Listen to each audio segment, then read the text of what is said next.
Viral, aksi heroik wanita hadang pencuri handphone di konter, banjir pujian. Tengah beredar sebuah video yang memperlihatkan aksi heroik yang dilakukan oleh seorang wanita.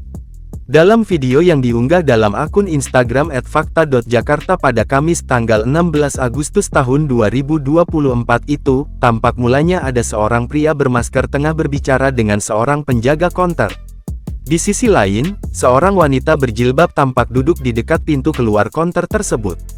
Matanya terlihat was-was menatap tajam pada sekotak handphone yang ditaruh di atas etalase. Pria bermasker hitam itu tiba-tiba menunjuk sesuatu di belakang sang penjaga konter.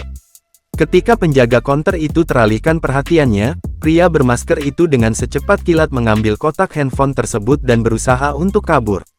Wanita berhijab itu pun dengan sigap berdiri dan menghadang pencuri tersebut. Terlihat sang pencuri berhasil kabur dan langsung dikejar oleh wanita itu. Sementara, sang penjaga konter mengikuti di belakang. Belum diketahui pasti lokasi peristiwa itu terjadi.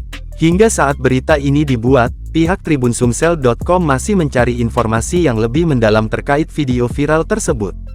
Kendati demikian, video yang diunggah pada Kamis tanggal 16 Agustus tahun 2024 itu pun telah viral dan diunggah ulang dalam banyak akun di media sosial.